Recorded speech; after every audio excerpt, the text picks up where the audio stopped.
Hello and welcome back, everybody, but probably nobody. This is ThorW, and I'm here to bring you more Pokemon Leafgreen. In our first ever episode of a Pokemon playthrough, we picked our starter of Squirtle.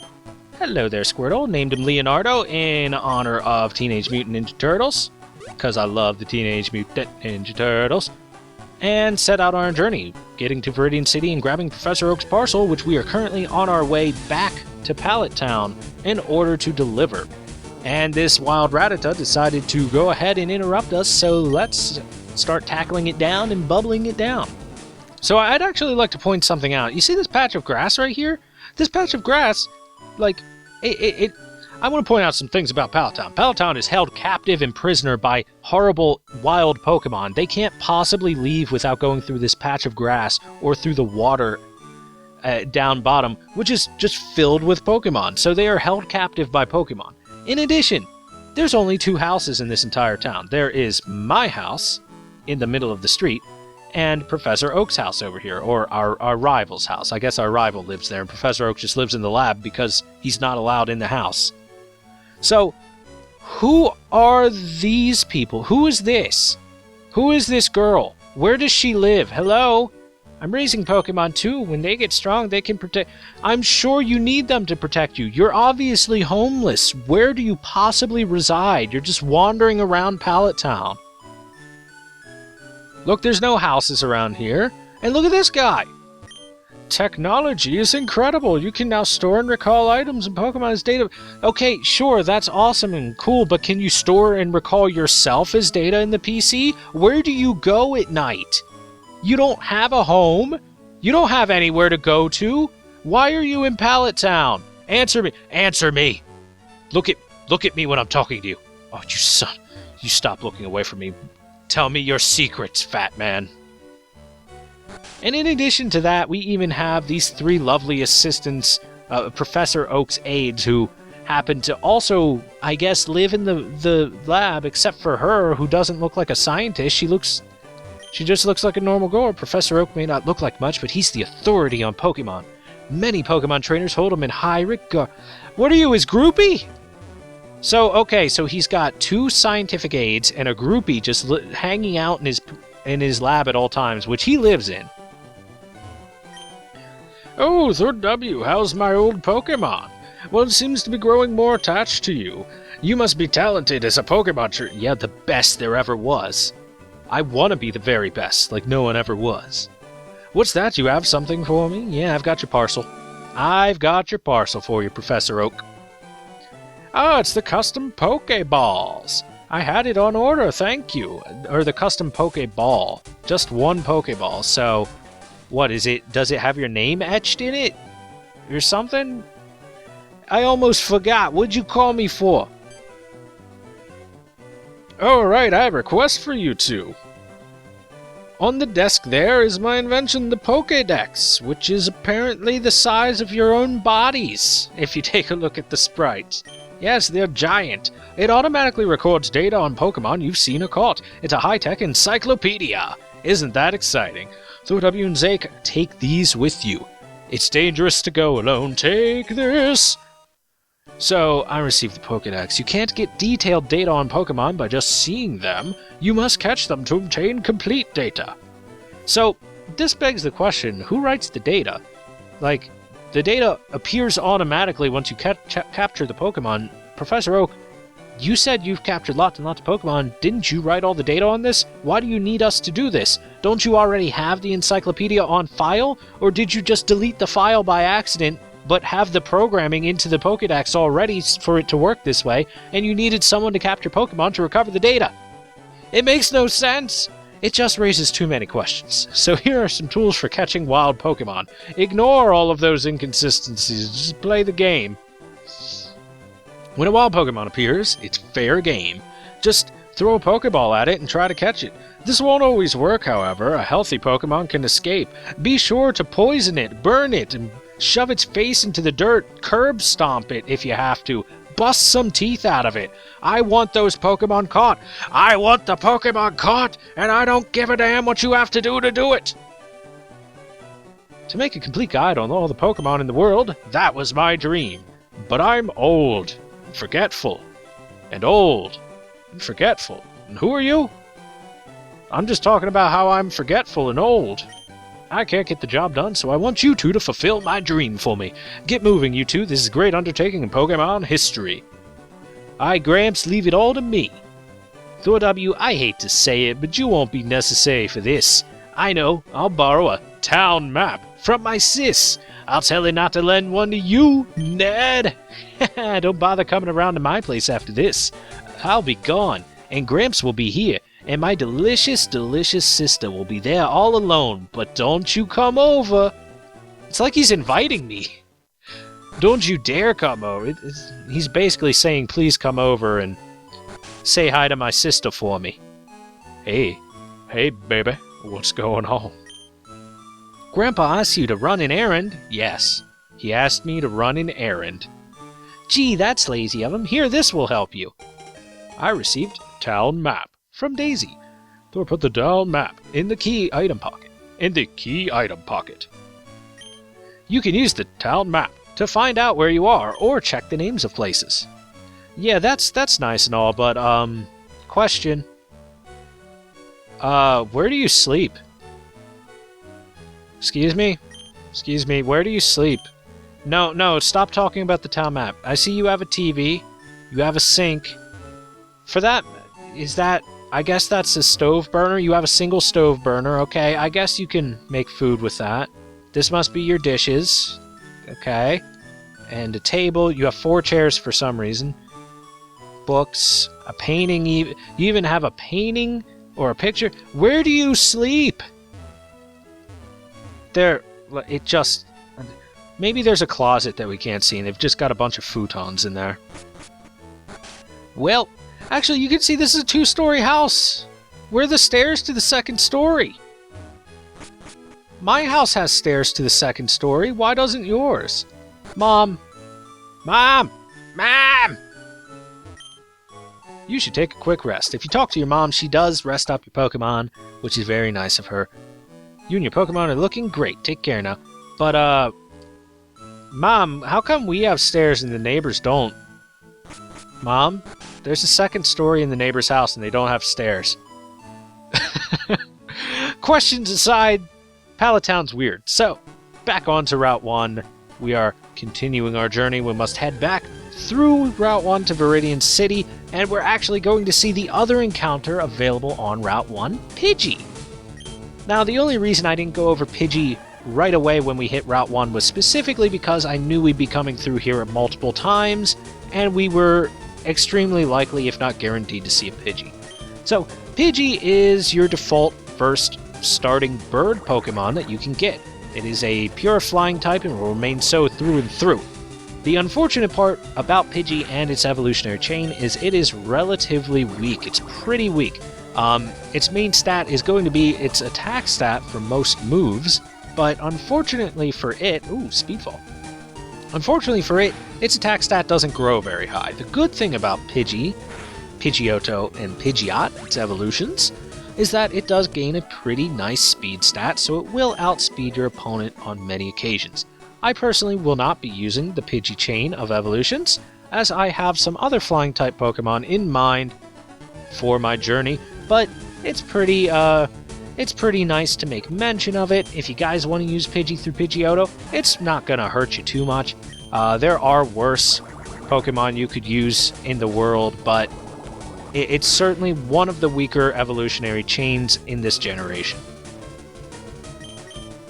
So let's explain a couple things about these battles, because we're going to be in a couple battles right here on screen. I will cut out longer battles later on, don't worry guys. There are some different attack types. So you can see that we have type normal, type water. So I want to explain Stab right now. Stab stands for same type attack bonus.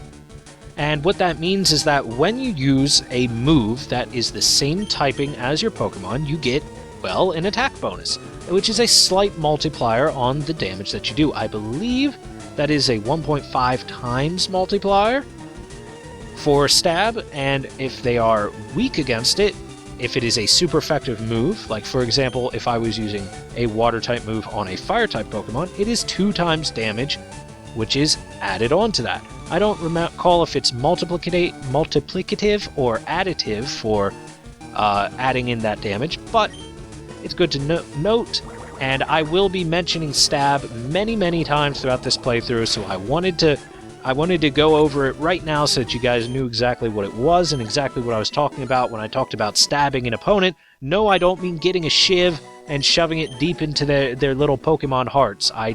I'm talking about same type attack bonus. I'm not that cruel. Well, maybe I am. Ooh, a level 4 Rattata. That's higher level than I thought I would be finding. So I believe that's the highest level of Pokemon that I can find on this route. Lucky me. As for Rattata and its little evolutionary chain, I will be capturing a Rattata here and taking it with me on my journey. Now, it's not going to be a battling member of the team. As you guys may know, there are such things known as HM slaves, and that means that we are going to be teaching him hidden machine moves in order to help us on the overworld to get through some certain obstacles. Moves such as the likes of Cut, and Rock Smash, and Strength, etc. Moves that I don't necessarily want on my Pokemon team, my main team, but I do need to get through the overworld. So, we are capturing Rattata here. The mouse Pokemon. Height 1 foot, weight 7.7 pounds. Bites anything when it attacks. Small and very quick. It is a common sight in many places. I'm sure it is. Give a nickname to the captured Rattata. Now this is where audience participation begins! I want you guys to nickname any Pokemon that I use on my team other than my Squirtle. The reason that I don't want you nicknaming my Squirtle is it's my Squirtle, it's my starter, and I will nickname him. Meh. But every other Pokemon is fair game. If you guys have a good nickname for this Rattata, go ahead and send it in case you guys want any sort of thematic names for it. We have a Rash Nature, met in Route 1 at level 4. It's going to be an HM slave, so you could name it Slave Tata or whatever you want to name it. I will choose whichever one gives me the nicest sensible chuckle, or whichever one just fits really well. Just whatever I'm really feeling. So for the time being, I'm going to do just a tiny bit of leveling up here, as I want my Squirtle to level up to level 10 before I move on to the next area, and you'll see why very shortly. So let's make a small cut here, and I'll see you guys after a few battles.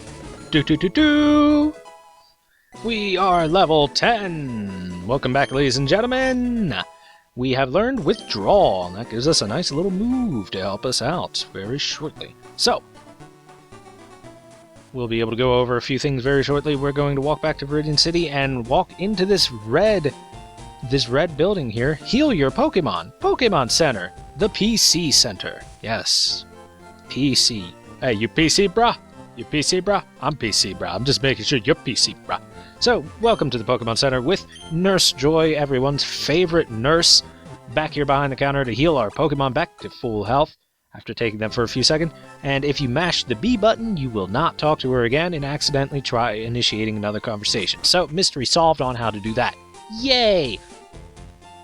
I know as a kid, I accidentally, mashing through that with the A button, talked to Nurse Joy more than I wanted to, way too often. So, before we move over there, let's go ahead and we're going to take a look into our pouch, and I want to just take a look at, we've got our items. We got our main items where we have any consumables such as potions and whatnot. We have our key items in the big middle pouch. That's for reusable items over and over again, like our town map. And, of course, our Pokeball pouch, which is for Pokeballs. I want to take a look at our town map real quick. So, if we take a look at the map, we've gone through Route 1 from Pallet Town, and if we look over here, Indigo Plateau and the Pokemon League is right to the west of us, so actually we can go there very quickly.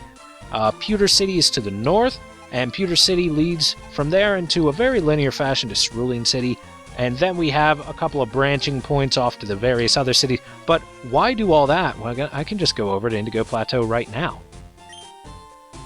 And I'm going to do a quick little safety save just in case something dastardly decides to mess with me. Anyway, we're going to go ahead and walk over this way, and we will find out that we can get onto Route 22 right now, and we're going to go to the end of the game. We're just going to go win. Ain't no stopping me, sucker. Oh, hey. Well, what's up, dude? Hey, ThorW. You off to the... You off to the Pokemon League? Forget about it. You probably don't have any badges, do ya? The god won't let you through without them. By the way, did your Pokemon get any stronger? Let's have a battle. So yes, if we walk over here, we will have another battle with our rival. And I want to do this battle because A, I want to stomp my rival's petty little dreams into the dirt maliciously. And because this is a wonderful time to explain a couple of different things about moves. Now, Generation 3 is a very weird kind of interim period where physical and special attack was starting to actually be split based on whether you made contact or not with your opponent with the actual move. However, they didn't quite split the typing properly for whether or not you made contact. So moves such as Bite, a dark type move that does make contact, is still a special attack type thing. It's very weird. But anyway, let's go ahead and explain the difference between a special attack and regular attack. Generally, special attacks are going to be your moves that don't touch opponents. That's going to be your bubblegum, your water gun, your hydro pump, stuff like that. And regular attacks generally make contact, like that tackle there. Now, I started with a withdrawal. The reason I started with a withdrawal is we're going to be sweeping his team. Now, sweeping is where you take one single Pokemon and defeat an opponent's entire team with that one single Pokemon. That Pokemon, for us, is going to be Leonardo here. He is going to go ahead and take out this newly caught Pidgey that our rival got, and of course his starter Pokemon, the Bulbasaur, once it comes out. So this Pidgey's being a little bit annoying though, throwing out sand attacks and whatnot to lower my accuracy, but as you can see, it has not worked out too well for him so far. Bubble seems to be working its magic. Good job, Booble. Good job, Booble.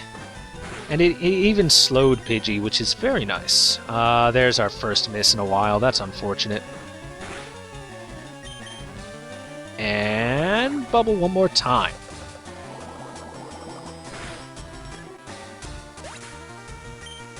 Now then, Leonardo gained a little bit of XP, a fair bit of XP actually, and we actually have the option of swapping out our Pokemon if we want to. I'm going to go ahead and say no because I've already used a withdrawal here. Now I do have a couple some sand in my eyes, but we should be okay, barring very poor luck. As you can see, his tackle's only doing 2 damage, our tackle's doing far more because of our withdrawal, and at this point Bulbasaur has no grass-type attacks to take advantage of our typing. So Bulbasaur right now is basically just a tackle machine, and I'm pretty sure even with sand in our eyes we can out-tackle him unless we're just unlucky. Oh, come on! Okay, so we've been hurt a little bit. We do have a potion available to us. Let's go ahead and pop that. 20 health points restored to Leonardo, and Bulbasaur's just going to keep tackling us for 2 every turn. Now, it's important to note that no matter how high your defense is, I can use Withdrawal a million turns in a row, get my defense to as high as it can possibly go, and yet still, Bulbasaur will do at least 1 damage per hit, no matter what. So, raising it, using Withdrawal any further, doesn't really help that much. It's also important to note, you cannot miss Withdrawal, or any sort of self-stat raising moves. As long as it doesn't involve your opponent, you cannot miss, so that's very important to note as well. Bulbasaur falls, Leonardo gains a bunch of XP, and we are now level 11. Hooray! Player defeated rival Zake. Aw, you just lucked out. No, I didn't. If anything, you kinda lucked out. I heard the Pokemon League is crawling with tough trainers. I have to figure out how to get past them. You should quit dawdling and get a move on. And then he just walks away. That's one really annoying thing that I'm not too fond of in the Pokemon games, is the fact that no matter how fast you move through the game, your rival will always be ahead of you. And if we go over here, to the Pokemon Rig, the front gate. I don't believe him. You know what? I'm gonna go through. I'm gonna go beat the game right now. Only truly skilled trainers are allowed through. You don't have the Boulder Badge yet. Rules are rules. I can't let you pass. Oh, so I just need the Boulder Badge? Truth is, he's gonna say you don't have the X badge yet. Whatever the next badge is in the game. So, honestly, can't really do much over this side. I just wanted to do that little battle with our rival because it's very good experience. Trainer Pokemon give more experience than wild Pokemon. And it was a good time to explain a few of the mechanics of Pokemon. So, we're going to go head over to the Pokemon Center, heal ourselves up, and that's actually going to be the end of our second episode here, guys. I hope you guys are having a lot of fun. And I hope you guys are enjoying all of the Pokemon playthrough so far. When we return, we will continue our journey towards Pewter City. So, thank you guys very much for watching. Hope you enjoyed. Hope you guys have a nice day. And I'll see you all on the next episode. Bye-bye, everybody. Bye-bye.